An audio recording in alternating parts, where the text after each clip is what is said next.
Assalamualaikum warahmatullahi wabarakatuh.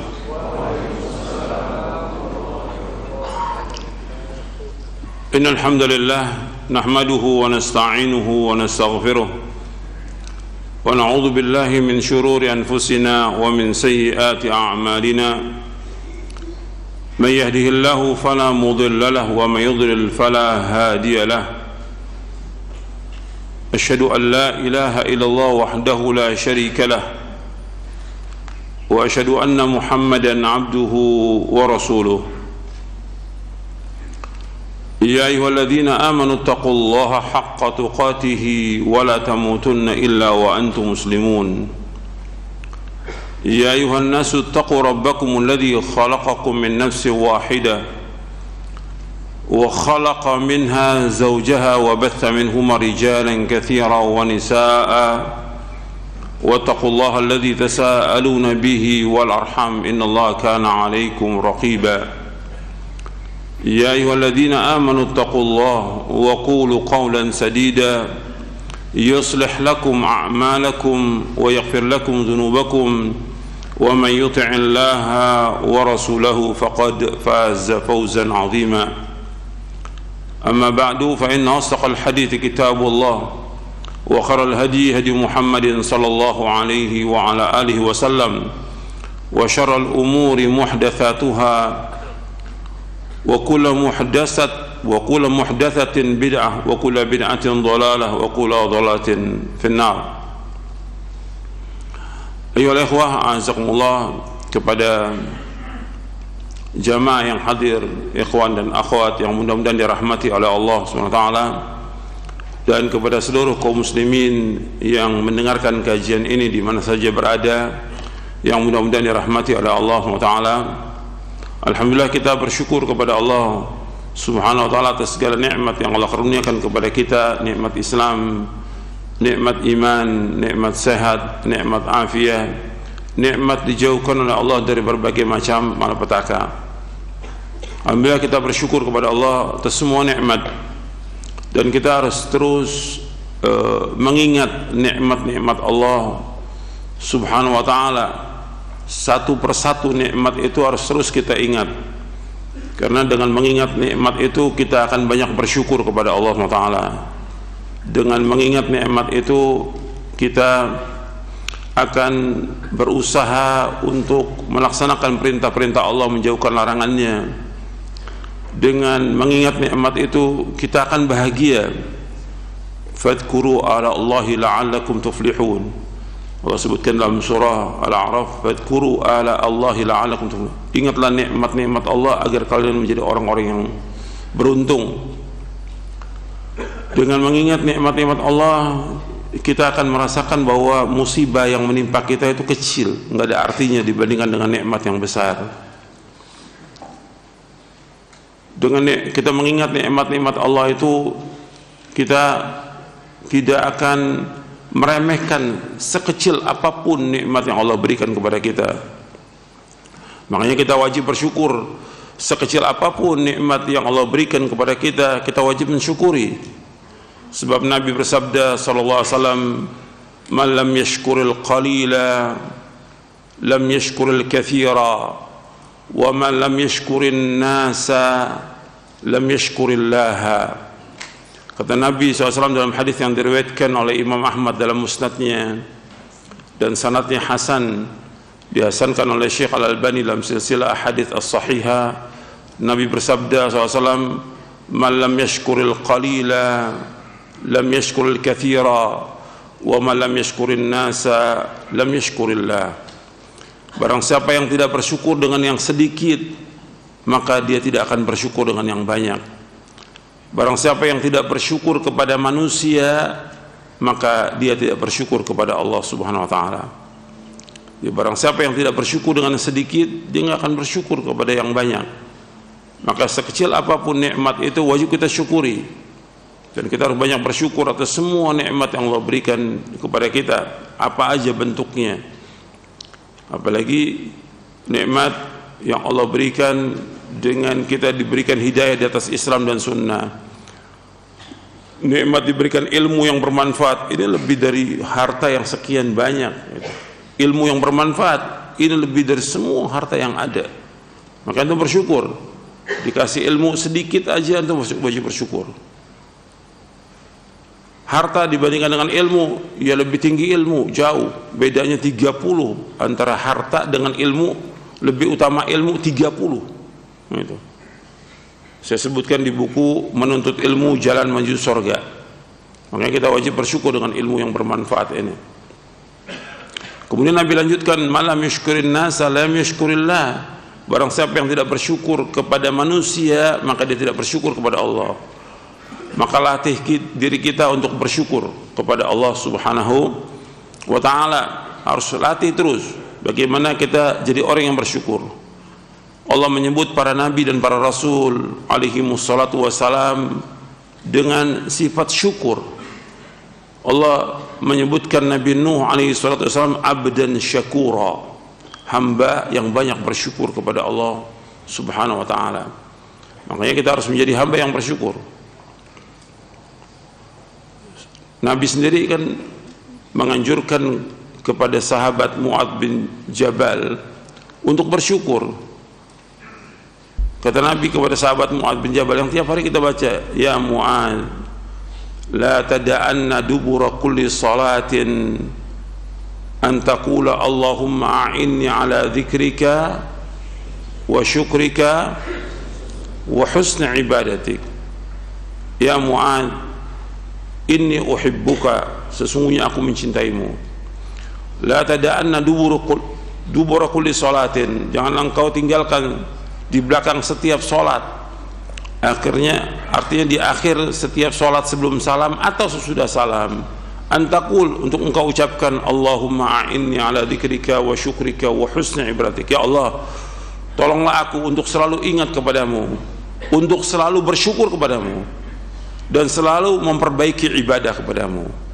Hadis ini sahih dari Imam Tirmidzi, Abu Daud, Ahmad dan yang lainnya. Jadi kita disuruh untuk selalu ingat kepada Allah, selalu bersyukur kepada Allah. Dan itu kita minta tolong, karena nggak mungkin kita bisa selalu ingat kepada Allah kalau Allah nggak tolong kita. Kita nggak mungkin bisa bersyukur kalau Allah nggak tolong kita. Dan kita juga nggak mungkin untuk bisa memperbaiki ibadah kita kecuali Allah tolong. Maka terus minta kepada Allah, Allahumma a'inni ala dzikrika wa syukrika wa husni ibadatik. Ya Allah, tolonglah aku untuk selalu ingat kepadamu, bersyukur kepadamu, dan memperbaiki ibadah. Ikhwan fiddin, azakumullah, kita berusaha bagaimana menjadi hamba yang bersyukur. Sebab Nabi sendiri berdoa kepada Allah, Allahumma ja'alni laka syakkara, laka dzakkara, laka rahaba, dan seterusnya Nabi berdoa. Ya Allah, jadikanlah aku orang yang banyak bersyukur, banyak berzikir,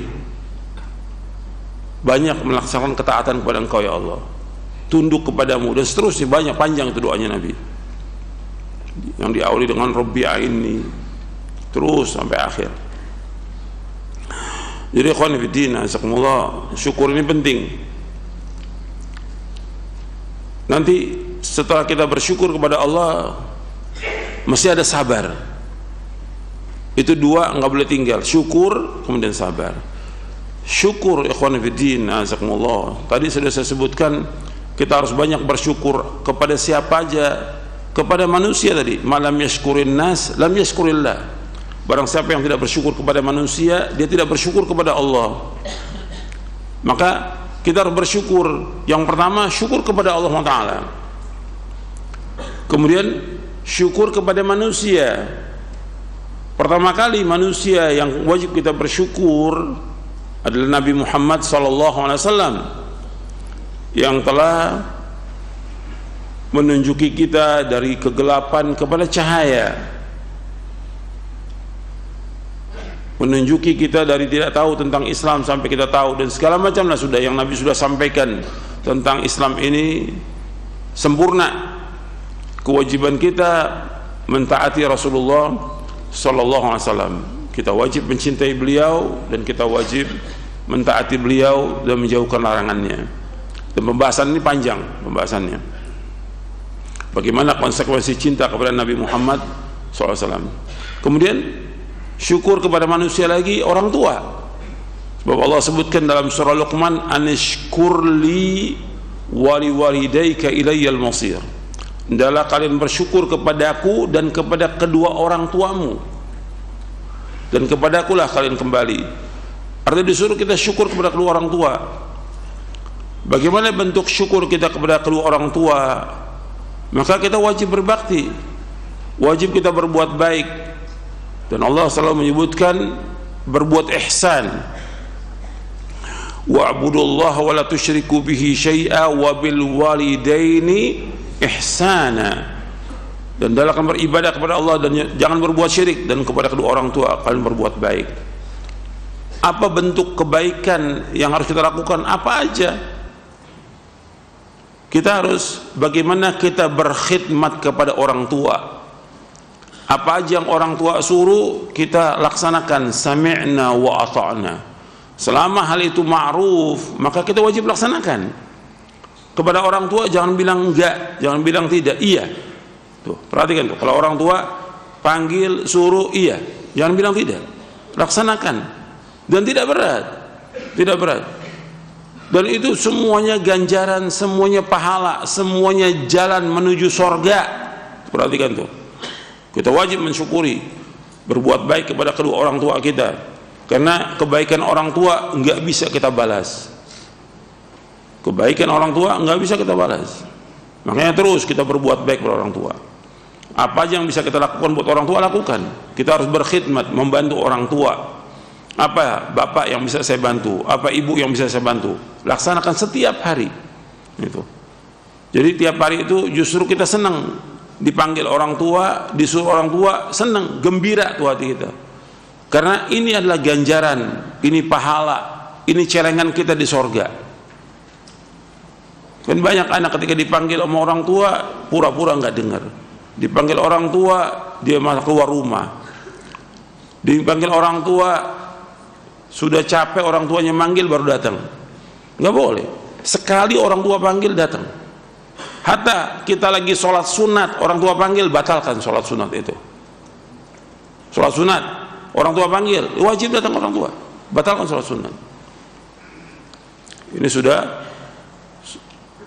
sudah dibahas dalam syarah Riyadhus Shalihin ya, berkaitan dengan kisahnya Juraij. Gitu. Jadi harus kita berusaha bagaimana kita mentaati orang tua, berbakti pada orang tua, berbuat baik pada orang tua, menyenangkan hati orang tua, membuat dia gembira, jangan membuat dia sedih, jangan dia membuat dia susah, jangan membuat marah orang tua, jangan. Bagaimana orang tua itu ridho pada kita? Karena Nabi bersabda SAW, ridallahu fi ridal walid wa sakhatullah fi sakhatil walid. Ridho Allah tergantung ridhonya orang tua, dan murkanya Allah tergantung murkanya orang tua. Jangan lelah, jangan letih, karena orang tua kita nggak pernah lelah dan letih mengurus kita, mendidik kita sejak kita masih kecil. Perhatikan itu. Karena durhaka pada orang tua, kesulitan, kesusahan, kecelakaan, dan juga anak yang durhaka tidak masuk surga. Anak yang durhaka tidak masuk surga. Nabi menyebutkan dalam hadis yang sahih yang diriwayatkan oleh Imam Ahmad dan Hakim dalam kitab Al-Mustadrak, Nabi bersabda, "Thalathun la yadkhulul jannah wa la yanzurullahu ilaihim yaumal qiyamah, al-'aqli walidayhi wal mar'atul mutarajjilatul mutasyabbihatu birrijal wad dayyuth." Kata Nabi SAW, ada 3 golongan yang tidak masuk surga dan Allah tidak akan melihat mereka pada hari kiamat.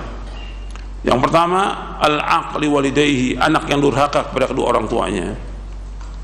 Yang kedua, wal mar'atul mutarajjilatul mutasyabbihatu birrijal, yaitu wanita yang menyerupai laki-laki. Wanita yang menyerupai laki-laki. Yang ketiga, wad dayyuth, dan dayyuth. Dayyuth disebutkan dalam riwayat Imam Ahmad dalam musnadnya, wad dayyuth alladhi yuqirru fi ahli al-khubth. Dayyuth itu adalah orang atau kepala rumah tangga yang membiarkan adanya kejelekan dalam rumah tangganya. Itu dayyuth. Nabi menyebutkan 3. Hadis ini disahihkan oleh Syekh Al-Albani dalam bukunya Jilbab Al-Mar'atil Muslimah. Jadi Nabi menyebutkan ada 3 golongan yang tidak masuk surga. Yang pertama yaitu anak yang durhaka kepada orang tua. Jadi jangan durhaka pada orang tua, jangan melawan, jangan membantah, jangan menengking, jangan menghardik orang tua, jangan marah kepada orang tua, jangan. Ada banyak anak-anak yang kalau disuruh malah marah, kadang-kadang cemberut sama orang tua, jangan. Sama temen nggak cemberut, sama orang tua cemberut. Mesti senyum sama orang tua. Disuruh apa aja sami'na wa ata'na. Jangan durhaka pada orang tua. Durhaka pasti celaka. Anak yang durhaka pasti celaka, pasti udah celaka itu. Jadi hati-hati itu. Nggak dibalas saat itu, nanti akan dibalas sama Allah, pasti itu. Ketika anak itu celaka, ya ketika anak itu durhaka. Dan banyak anak-anak yang kemudian dia sesudah orang tuanya meninggal, dia menikah, mesti itu banyak masalah dalam pernikahannya. Kenapa? Durhaka pada orang tua. Ketika punya anak sama juga, seperti juga banyak masalah lagi dalam kehidupannya, banyak masalah. Karena apa? Karena dia durhaka pada orang tua. Maka antum syukur pada orang tua, berbakti pada orang tua, jangan durhaka. Kemudian yang kedua yang tidak masuk surga yaitu perempuan yang menyerupai laki-laki. Dan ini banyak perempuan yang menyerupai laki-laki, baik dalam berpakaiannya, bertingkah dan segala macam. Yang ketiga yaitu dayuth, orang yang membiarkan kejelekan dalam rumah tangganya. Seorang suami membiarkan anaknya tidak sholat, membiarkan anaknya pacaran, membiarkan anak yang nggak pakai jilbab, istri nggak pakai jilbab, dibiarkan dia berjalan dengan laki-laki. Ini dayuth namanya, dayuth, yang membiarkan adanya kejelekan dalam rumah tangganya. Makanya dia tidak akan masuk surga. Karena apa? Membiarkan kejelekan dalam rumah tangganya. Kemudian ikhwan fillah, jazakumullah. Ini kita kembali lagi tentang yang tadi, masalah syukur. Bersyukur kepada orang tua itu dengan kita berbuat baik sebanyak-banyaknya pada orang tua. Apa yang dikatakan baik menurut syariat atau yang dikatakan baik menurut uruf kebiasaan di masyarakat, lakukan kebaikan buat orang tua kita selama tidak melanggar syariat. Selama tidak melanggar syariat. Kalau melanggar syariat nggak boleh kita lakukan. Makanya ada orang yang sujud pada orang tua, sungkem pada orang tua, nggak boleh. Tapi wajib berbuat baik. Karena ini gak ada dalam Islam yang seperti ini. Ruku dan sujud itu hanya untuk Allah SWT. Kemudian yang harus kita bersyukur lagi yaitu kepada guru.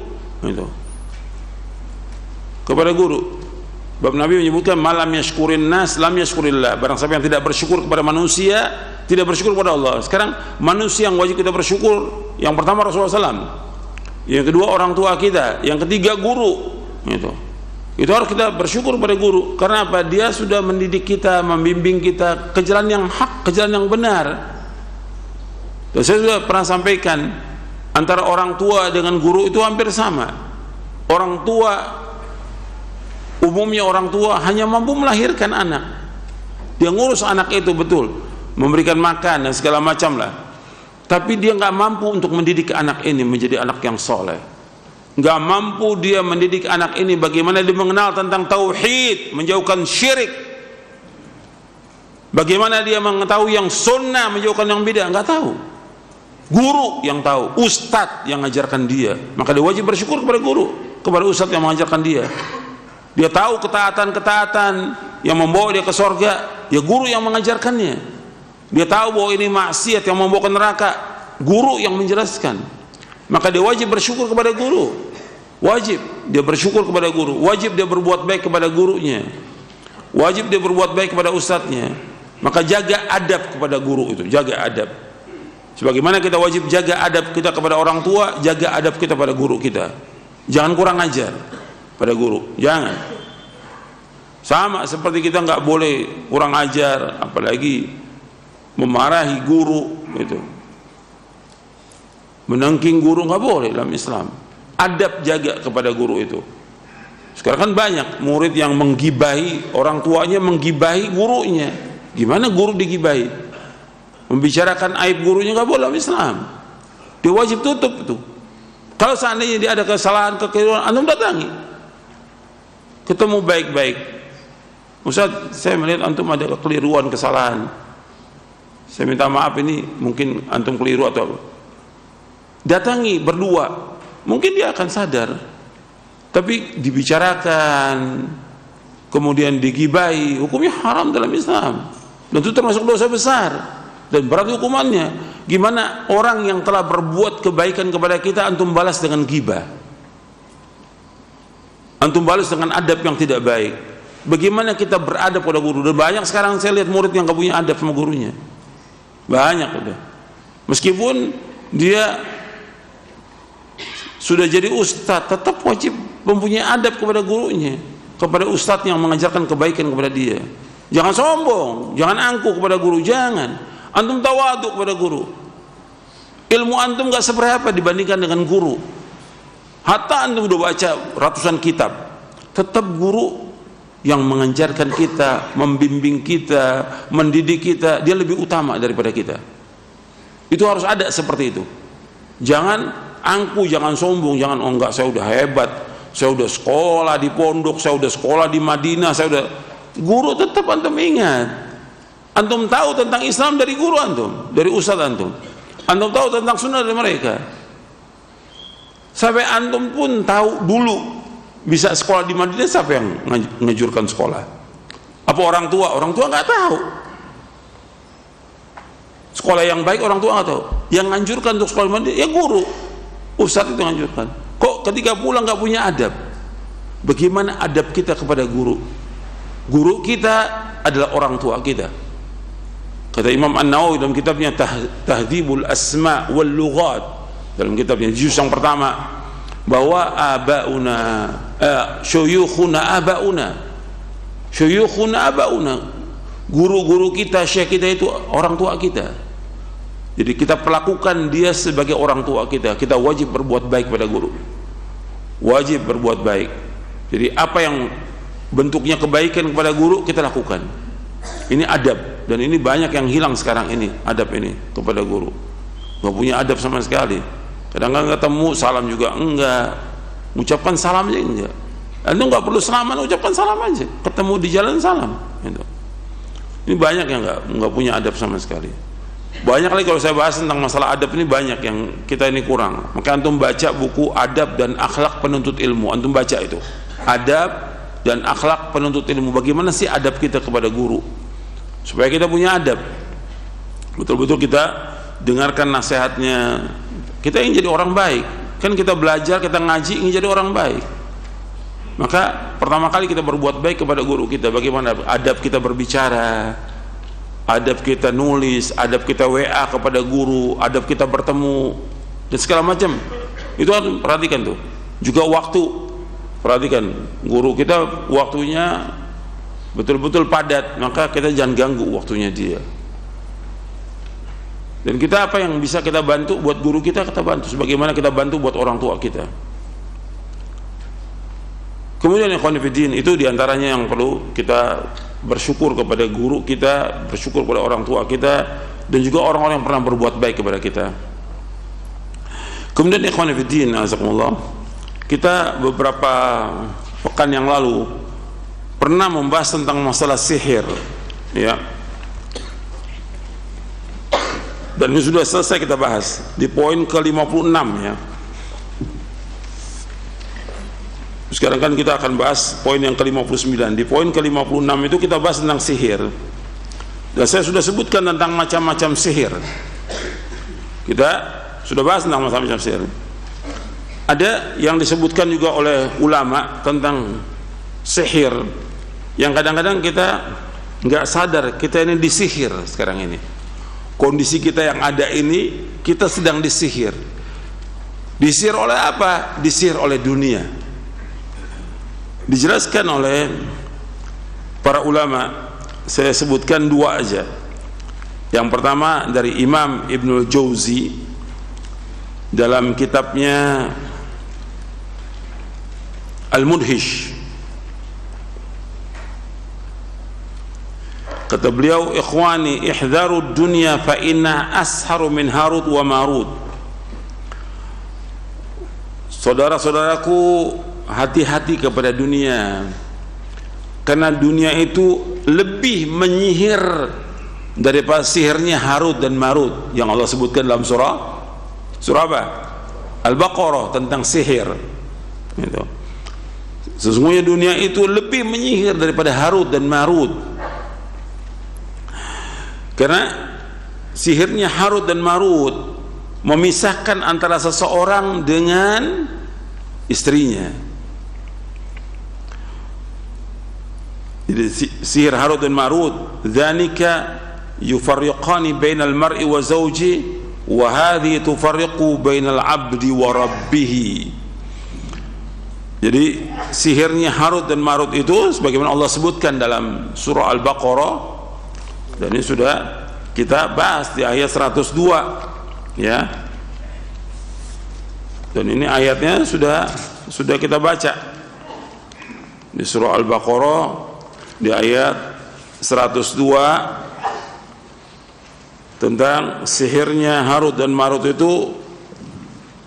Fayata'allamuna minhuma ma yufarriquna bihi bainal mar'i wa zawji. Mereka belajar dari keduanya yang dapat memisahkan antara seseorang suami dengan istrinya. Sedangkan dunia menyihir manusia yang dia bisa memisahkan antara seorang hamba dengan Allah. Pisah dia dengan Allah. Kalau orang udah sibuk dengan dunia, dia pisah dengan Allah. Udah nggak sholat lagi, nggak puasa lagi, nggak ibadah lagi, tidak berzikir lagi, tidak baca Al-Quran, tidak ingat pada orang tua, tidak berbakti lagi. Kenapa? Disihir oleh dunia. Ada nggak yang seperti ini? Banyak. Bayangkan ada orang yang kerja dari pagi sampai malam, udah hilang, sholat nggak sholat ya. Gitu. Apalagi kalau udah naik jabatannya jadi pejabat, oh lebih lagi. Semakin naik jabatan, semakin tinggalkan sholat. Untuk melihat deh, semua pejabat-pejabat deh, illa man rahimallah, kecuali dari rahmat Allah. Semakin naik jabatannya, semakin sibuk, semakin ditinggalkan tuh. Quran ditinggalkan, sholat ditinggalkan, orang tua ditinggalkan, sampai nggak sempet dia ketemu orang tua. Ini sihir, dunia ini menyihir. Kemudian itu dalam kitab Al-Mudhish oleh Imam Ibnu Jauzi yang wafat tahun 597 Hijriah. Ada lagi kitab yang lain di dalam kitab Tasliyatu Ahlil Masaib, Tasliyah Ahlil Masaib oleh Muhammad bin Muhammad Syamsuddin Al-Manbaji yang wafat tahun 785 Hijriah. Kata beliau begini, wa qala ba'dus salaf ihdharu darad dunya fa innaha asharu min Harut wa Marut fa innahuma yufarriqani bainal mar'i wa zawji wa dunya tufarriqu bainal 'abdi wa rabbih. Kata sebagian ulama salaf rahimahumullah, hati-hati kalian terhadap dunia, karena sesungguhnya dunia ini lebih menyihir daripada sihirnya Harut dan Marut. Karena sesungguhnya sihirnya Harut dan Marut memisahkan antara seseorang dengan istrinya, sedangkan dunia memisahkan antara seorang hamba dengan Allah Subhanahu wa taala. Sedangkan dunia itu memisahkan antara seorang hamba dengan Allah. Maka antum perhatikan bahwa masalah dunia ini masalah yang Nabi sudah ingatkan dan Allah juga sudah ingatkan. Perhatikan bahwa dunia tidak pernah dipuji oleh Allah dalam Al-Quran, dan Nabi SAW tidak pernah memuji tentang dunia, tidak pernah sama sekali. Dunia ini hina, dunia ini dilaknat, dunia ini jelek, dunia ini semu, dunia ini cuma sementara. Yang kita cari adalah akhirat. Seorang mukmin yang cari akhirat. Maka Nabi selalu ingatkan tentang dunia. Dan setelah dunia Nabi ingat apa? Wanita.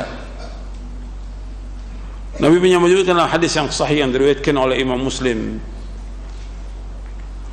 inna dunya hulwatun khadira wa inna Allaha mustakhlifukum fiha fayanzur kaifa ta'malun fattaqud dunya wattaqun nisa fa inna awwala fitnatin bani Israel kanat fin nisa, akhrajahu Muslim. Kata Nabi SAW, sesungguhnya dunia ini indah, menarik dunia ini, hijau dan manis, hulwatun khadira, manis dan hijau dunia ini. Dan sungguhnya Allah SWT menjadikan kalian sebagai khalifah. Artinya memakmurkan dunia ini. Dengan apa memakmurkannya? Dengan ketaatan kepada Allah dan menjauhkan maksiat. Wa inna Allah mustaqlim fi fayanzur kaifa ta'malun. Maka Allah akan melihat bagaimana kalian beramal. Perhatikan yang Nabi sebutkan, bagaimana kalian beramal. Kau sebutkan beramal, berarti amal apa? Amal soleh, amal-amal yang dapat membawa kita ke surga. Itu. Kadang-kadang orang mengartikan bagaimana kalian berkarya. Karya kaitannya dengan apa lagi? Dunia. Bikin usaha ini, bikin usaha. Terus yang pokok kita bagaimana melakukan amal-amal soleh. Gitu. Nggak disuruh kita buat pabrik, tidak. Gitu. Kalau disuruh buat pabrik, Nabi sudah suruh para sahabat buat pabrik senjata. Gitu. Nabi nggak suruh. Disuruh kita untuk melakukan amal-amal soleh. Mencari nafkah wajib tetap. Orang berkarya boleh berkarya, nggak dilarang. Tapi tetap dia wajib melakukan amal-amal soleh. Untuk bisa melakukan amal soleh itu diawali dengan apa? Diawali dengan apa? Ilmu. Berarti wajib apa? Nuntut ilmu.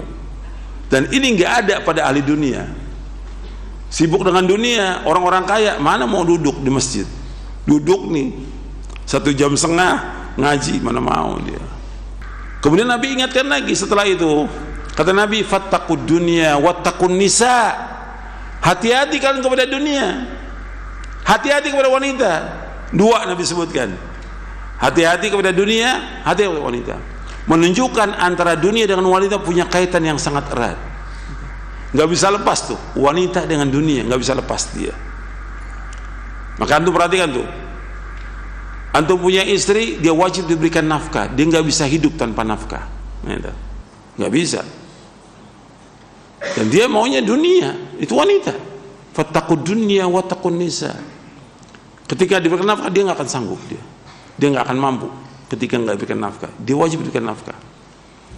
Maka hati-hati pada dunia. Kemudian Nabi sebutkan lagi, fa inna awwala fitnati bani Israil kanat fin nisa. Sesungguhnya fitnah yang pertama kali Bani Israel disebabkan karena wanita. Jadi wanita fitnah sesuai dengan hadis yang lain yang Nabi sebutkan dalam hadis yang sahih riwayat Bukhari dan Muslim. Nabi bersabda, ma taraktu ba'di fitnatan hiya adarru 'ala rijali minan nisa. Tidak aku tinggalkan fitnah yang lebih berbahaya bagi laki-laki melainkan wanita. Hadis ini sahih riwayat Bukhari Muslim. Jadi Nabi ingatkan kepada kita, hati-hati kepada dunia, hati-hati kepada wanita. Hati-hati. Artinya hati-hati kepada dunia bukan berarti kita nggak cari nafkah, wajib. Karena kita hidup di dunia. Tapi bagaimana kita jadikan dunia ini sebagai ladang buat akhirat? Kita tetap harus kerja, kita harus usaha. Tapi nggak boleh melalaikan kita dari mengingat Allah. Karena tugas kita Allah ciptakan untuk apa? Apa? Wa ma khalaqtul jinna wal insa illa liya'budun. Tidak aku ciptakan jin dan manusia melainkan untuk beribadah padaku. Pokok tujuan hidup kita ibadah kepada Allah. Ibadah. Itu tujuan. Allah ciptakan untuk ibadah, maka sibukkan dengan ibadah. Jangan kita terpengaruh dengan dunia. Jangan. Dunia ini sihir. Menyihir orang yang memisahkan dia dengan siapa? Dengan Allah. Sudah disihir, banyak orang disihir udah. Lupa. Tadi ada orang yang pernah ngaji, udah banyak orang yang udah pernah ngaji bertahun-tahun, ada yang udah 10 tahun, 15 tahun ngaji, akhirnya dikasih sama Allah dunia, dikasih dunia, maju usahanya, maju dagangnya, udah nggak ingat lagi sama ngaji, udah nggak ingat lagi sama masjid, nggak ingat lagi, udah nggak ingat lagi sama Quran, bahkan tidak ingat lagi dengan orang tuanya. Ini dunia menyihir manusia, dunia ini. Hati-hati itu, hati-hati kepada dunia. Kita tetap cari nafkah tetap, tapi kita atur waktu kita, karena hidup kita untuk akhirat, jangan dunia. Kemudian hati-hati kepada wanita, karena wanita juga kita harus didik dia. Dalam artian hati-hati, dia sebagai teman hidup kita, dia sebagai ibu kita, dia sebagai istri kita, dia sebagai anak kita, dia sebagai saudara kita, itu wanita. Maka wajib kita didik. Dia harus dibimbing, jangan dibiarkan. Dia punya tabiat wanita itu bengkok, gitu. Karena apa? Karena diciptakan dari tulang yang bengkok. Itu Nabi sebutkan, hadisnya sahih, riwayat Muslim. Maka tabiatnya nggak bisa antum suruh lurus, ya nggak bisa dia. Tetap seperti itu. Tapi tetap kata Nabi SAW, wastausu bin nisa'i khairan. Nasihati wanita dengan cara yang baik. Tetap nasihati. Nggak bisa dipaksakan, nggak bisa dia. Karena bengkok. Kalau dipaksakan patahnya adalah cerai, kata Nabi SAW. Tapi kalau kamu biarkan, dia akan tetap bengkok. Wastausu bin nisa'i khairan. Nasihati wanita dengan cara yang baik, dengan lemah lembut. Itu nasihati wanita. Dan dia teman hidup kita, dialah orang tua kita, dia saudara kita, dia anak kita. Maka kita harus jaga itu. Dia wanita yang mulia, yang harus kita muliakan. Gak boleh kita hinakan dia, karena Allah sudah muliakan wanita. Tapi tetap kita didik dia, tetap, dan dibimbing terus. Gak bisa sekali, 2 kali, gak bisa puluhan kali. Maka seperti pertanyaan yang pekan lalu itu, bagaimana saya udah nasihati istri saya tapi tetap dia masih berbuat dosa? Ya tetap ingatkan terus, tetap ingatkan terus, sampai kita wafat. Terus ingatkan, gak boleh berhenti, karena sifat dia tetap seperti itu. Dan kita mohon kebaikannya, dia harus dibimbing. Makanya hati-hati itu. Dan setan paling gampang menggoda wanita, dan yang paling mudah terkena sihir siapa? Wanita. Itu jelas penjelasan para ulama. Yang paling gampang terkena sihir adalah wanita. Makanya tetap kita harus betul-betul mendidik dia, dan terus kita jaga dia. Hati-hati kita. Sebab kalau enggak, ya fitnah. Wanita fitnah. Keluarnya dari rumah itu fitnah sudah wanita itu. Sekarang kan banyak keluar rumah wanita, meskipun dengan alasan ngaji ya, tapi terus tiap seminggu 4-5 kali. Enggak benar. Kalau seminggu sekali masih wajar. Mau ngapain dia? Kewajibannya di rumah dia. Yang Allah perintahkan wanita di mana tempatnya? Di rumah. Allah sebutkan dalam surah Al-Ahzab, waqarna fi buyutikunna wala tabarrajna tabarrujal jahiliyah. Adalah kalian wanita di rumah, jangan kalian terdedah, terbuka aurat kalian seperti orang jahiliyah. Disuruh di rumah, tempatnya wanita di rumah. Boleh keluar kalau ada keperluan. Udzina lakunna lihawaijikun. Kalian diizinkan karena ada keperluan yang mendesak untuk kalian keluar. Tapi pada hakikatnya wanita di rumah.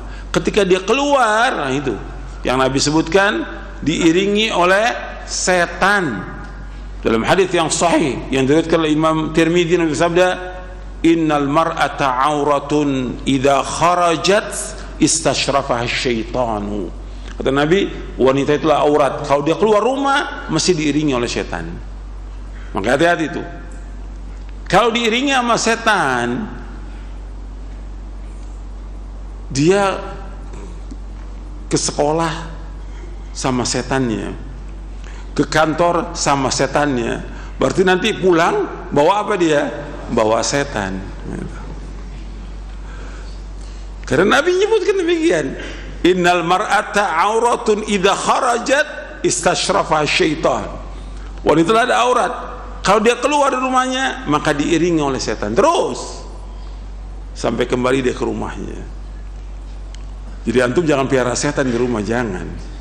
Tapi didik istri itu dengan cara yang baik. Antum jangan tinggalkan baca surah Al-Baqarah, karena surah Al-Baqarah mengusir setan. Ya, saya pikir cukup dulu sampai situ. Nanti kepanjangan mukadimahnya. Sekarang kita lanjutkan. Allahumma shalli wa sallim. Kita masuk ke poin ke 59. Kita masuk ilmu nujum, ya, ilmu perbintangan.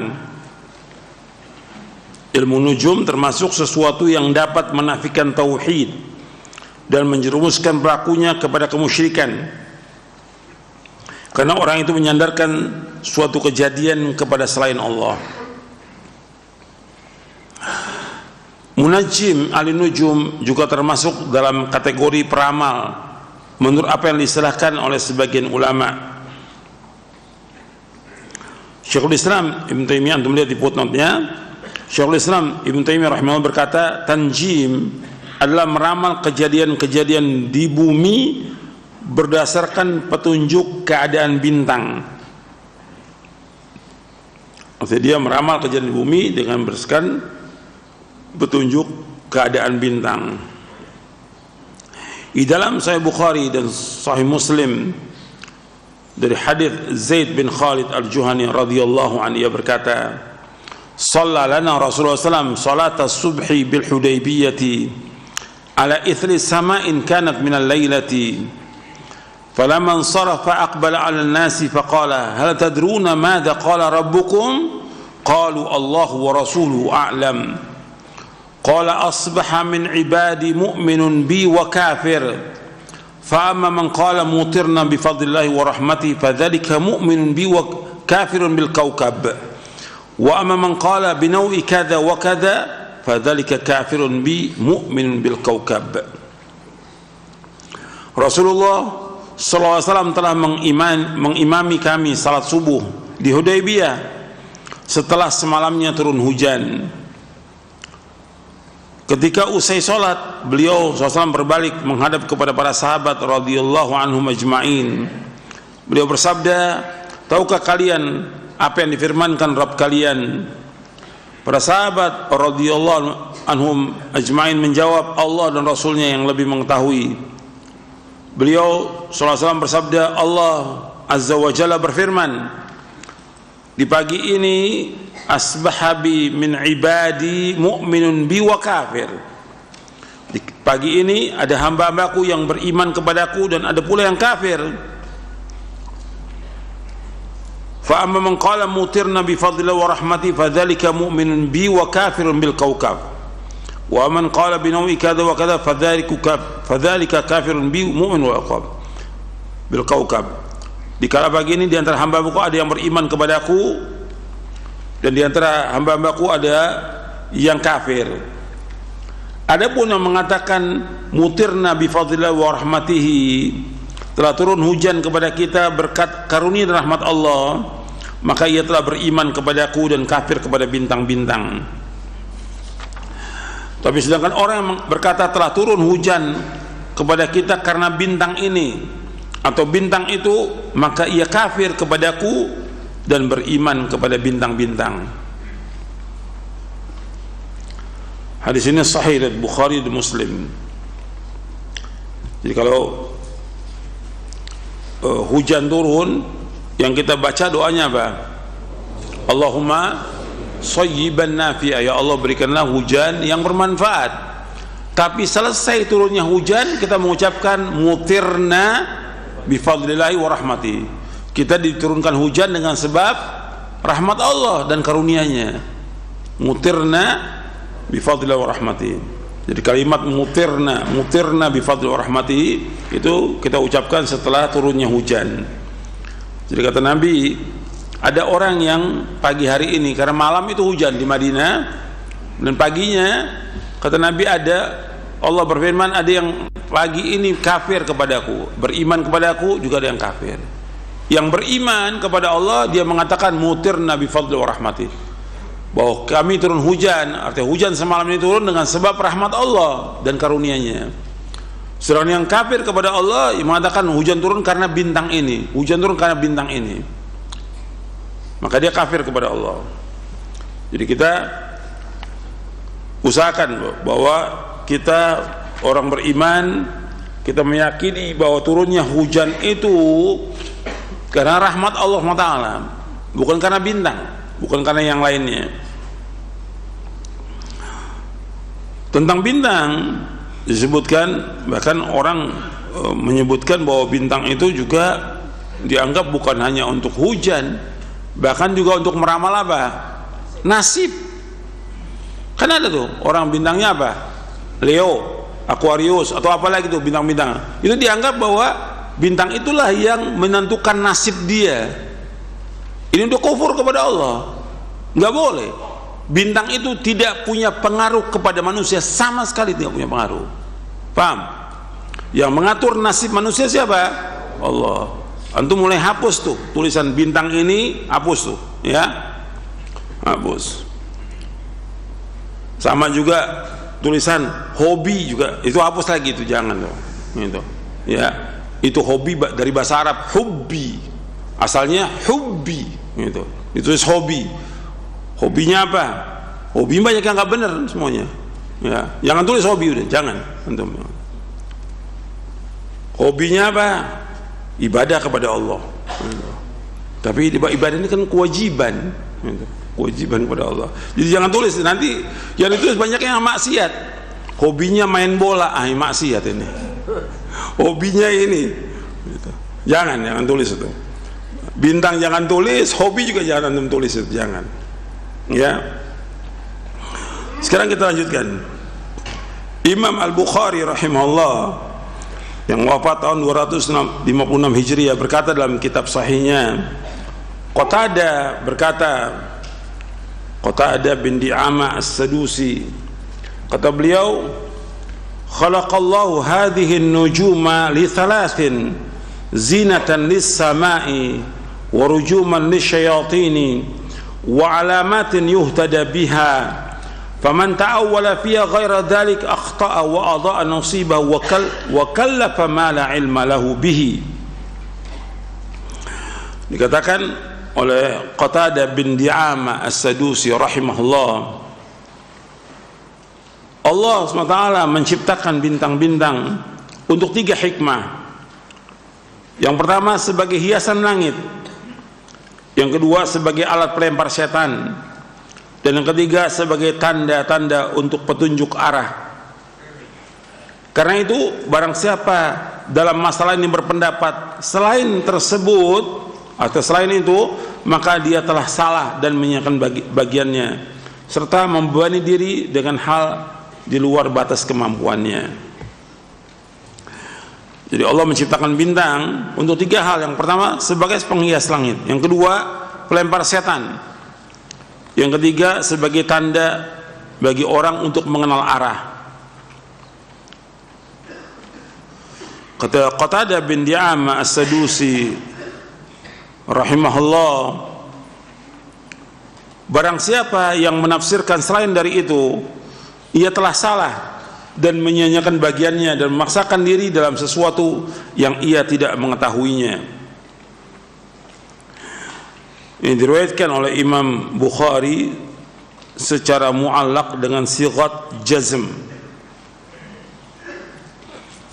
di dalam kitab Badil Khalq bab nujum, tapi dimausulkan oleh Imam At-Tabrani dalam tafsirnya, dan juga dijelaskan oleh Imam Al-Hafidh Ibnu Hajar Al-Asqalani dalam kitabnya Taghliqut Ta'liq. Artinya dimausulkan, hadis ini mausul dari Qatadah. Qatadah bin Di'amah As-Sadusi, kita mengambil pelajarannya, ini seorang tabi'i dan dia matanya buta sejak lahir, tapi hafal Quran, hafal hadis. Sejak lahir buta dia, hafal Quran, hafal hadis. Itu. Dan betul-betul menjaga waktu dia. Maka ini ya pelajaran bagi kita itu. Bagaimana dia seorang tabi'i yang buta, sejak lahir dia buta. Dan dia hidup 60 tahun. Itu. Dan dikatakan oleh Imam Adz-Dzahabi, dia termasuk orang yang alim berilmu, min awiyatil ilm, termasuk kantong-kantongnya ilmu, artinya orang yang berilmu yang datangi oleh para ulama. Gitu. Qatadah bin Di'ama dan hafalannya luar biasa. Gitu. Hafalannya Masya Allah. Disebutkan oleh Imam Adz-Dzahabi dalam kitabnya Syiar A'lamin Nubala. Sekarang kita lanjutkan. Dalil bahwa Allah menciptakan bintang itu untuk 3 hal, sebawakan dalilnya di sini. Dalil bahwa Allah SWT menciptakan bintang untuk 3 hal yaitu ayat Al-Quran.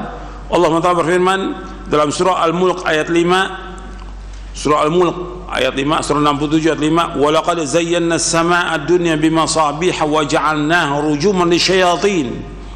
Sungguh kami benar-benar telah menghiasi langit dunia dengan bintang-bintang, dan kami jadikan bintang-bintang itu sebagai alat pelempar setan.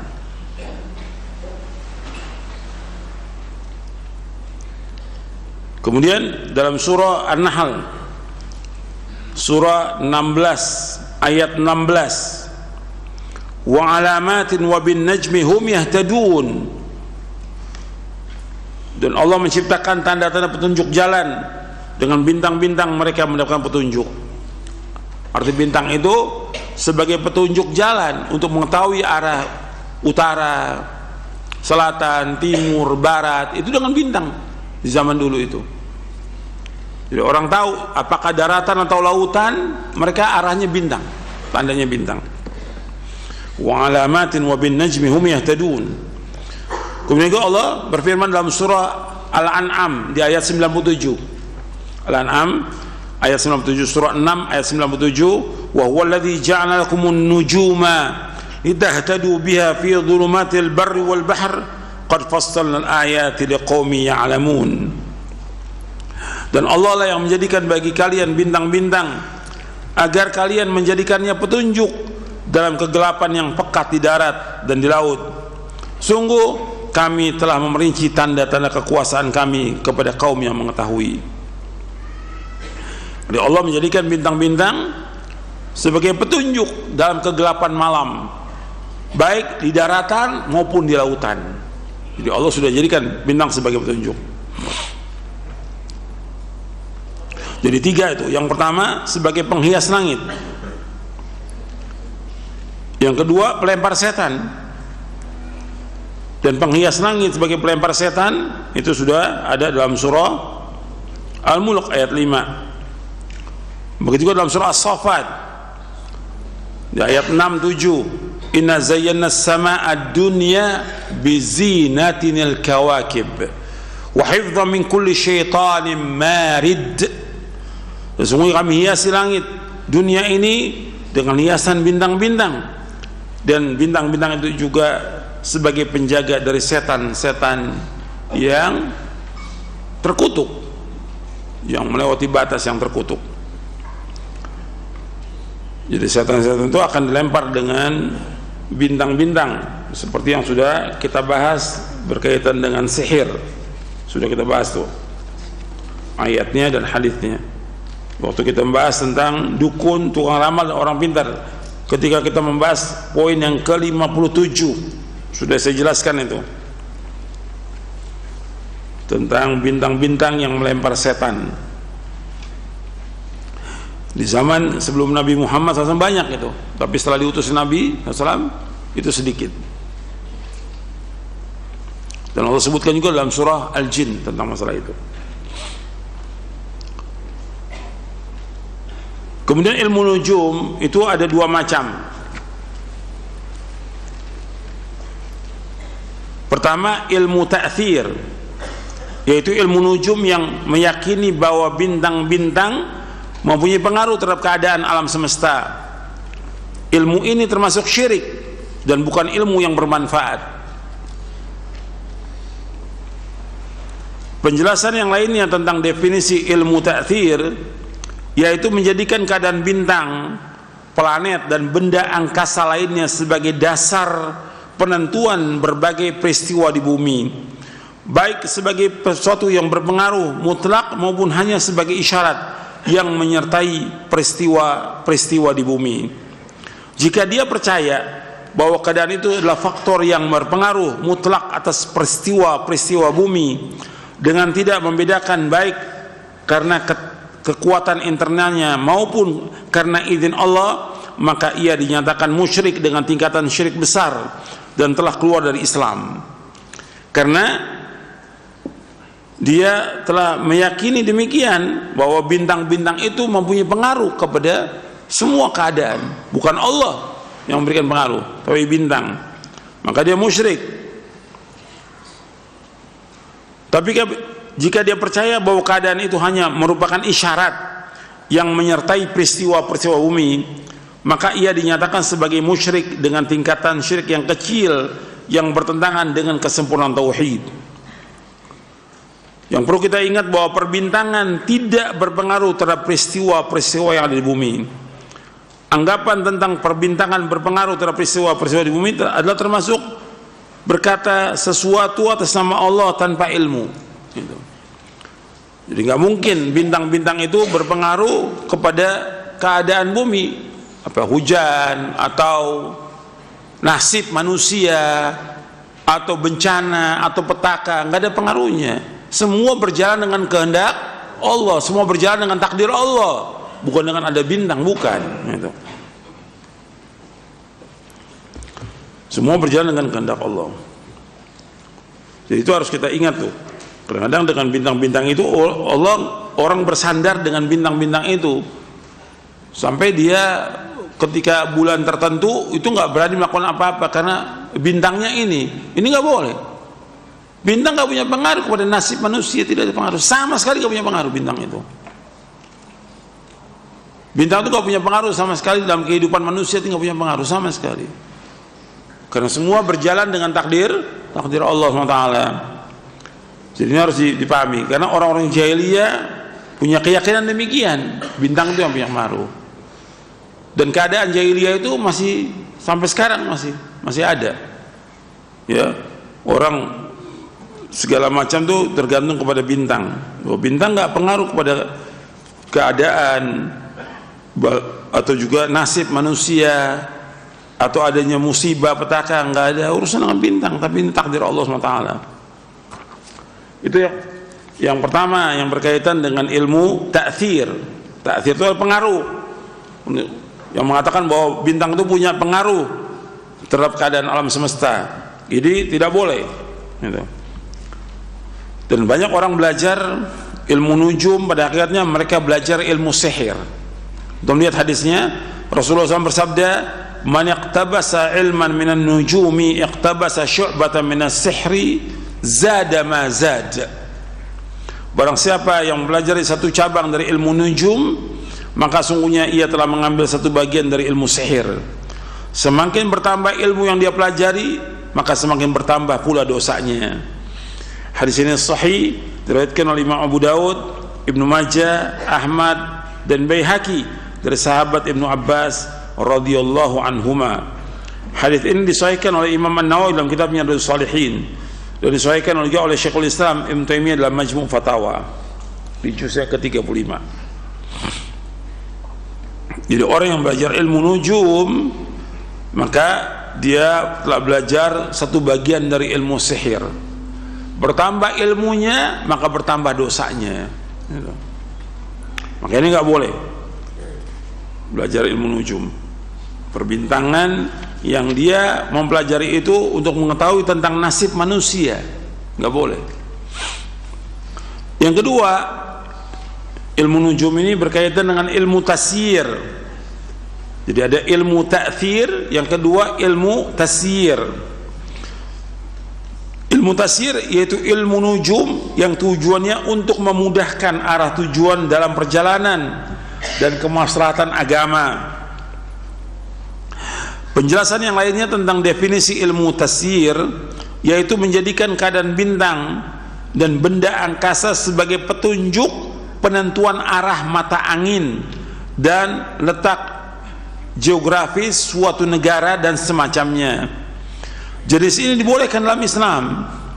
Dari sinilah munculnya ilmu, dari sini munculnya hisab takwim, penanggalan, pengetahuan tentang akhir musim dingin dan akhir musim panas, waktu-waktu pembuahan tumbuhan dan hewan, kondisi cuaca, hujan, penyebaran wabah penyakit dan sebagainya. Jadi dia hanya untuk mengetahui aja tentang waktu-waktu itu. Tapi bintang itu tidak punya pengaruh kepada keadaan yang ada di bumi ini, nggak punya pengaruh. Tapi sekedar mengetahui waktu aja. Seperti orang menulis tentang waktu sholat, ilmu falak, itu kan dari bintang, tentang waktu-waktu sholat. Tapi belum tentu semuanya 100% benar. Sebab banyak yang kritik dari ahli ilmu falak juga. Seperti berkaitan dengan 5 waktu sholat, subuh, zuhur, asar, maghrib, isya. Semua seluruh dunia itu pakai ilmu falak, perbintangan, dia pakai itu. Tapi nggak semua benar, banyak yang kritik dari ahli ilmu falak juga. Profesor, doktor yang lainnya banyak yang kritik, terutama berkaitan dengan waktu subuh. Mereka mengkritik bahwa waktu subuh yang ada dari waktu falak yang ada itu nggak sesuai, karena belum terbit fajar shadiq, belum. Jadi umpamanya sekarang waktunya umpamanya 4.20 itu pada akhirnya belum terbit fajar shadiq, dan itu diakui oleh semua yang seluruh dunia. Ya, ahli falak ya, kita bicara ahli falak yang ngerti tentang itu. Berarti belum masuk, dia baru masuk 15 menit sesudah itu baru masuk, atau 20 menit. Jadi azannya tetap, tinggal qomatnya ditunda, karena belum masuk. Gimana kita sholat belum masuk? Sama juga dengan waktu zuhur. Waktu zuhur kalau kita lihat matahari, kan dulu Nabi SAW pakai matahari, sahabat pakai matahari. Matahari belum zawal zuhur itu. Kalau kita lihat waktu falak, umpamanya jam 12 kurang seperempat sekarang ini umpamanya, belum zawal matahari. Gimana kita mau sholat belum zawal? Harus tunggu zawal. Zawal itu matahari mulai condong ke arah barat gitu. Dan itu kurang lebih 20 menit atau setengah jam baru zawal. Dan kita nggak boleh sholat sedangkan matahari belum zawal, nggak boleh. Kalau belum masuk waktu nggak sah sholatnya. Jadi harus perhatikan tuh. Jadi ilmu falak menentukan demikian belum tentu benar. Kalau asar benar, maghrib benar, isya benar. Tapi untuk subuh dan zuhur ini dikritik. Yang kritik orang yang ahli juga gitu. Dan ini sudah dikasih masukan kepada Dewan Fatwa Majelis Ulama di Saudi Arabia, Lajnah Daimah, Hayat Kibar, sudah dikasih masukan. Tapi itu kan perlu pembahasan, karena berkaitan untuk seluruh dunia kan. tidak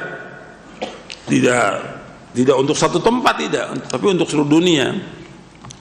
Maka saya memperhatikan seperti yang saya alami waktu saya belajar dengan Syekh Muhammad bin Shalih Al-Utsaimin rahimahullah rahmatan wasi'ah. Itu Syekh subuhnya selalu dia setengah jam baru qomat. Kadang-kadang murid-murid nggak paham maksudnya Syekh itu. Memang Syekh nggak menjelaskan. Tapi begitulah setiap hari setengah jam masih subuh.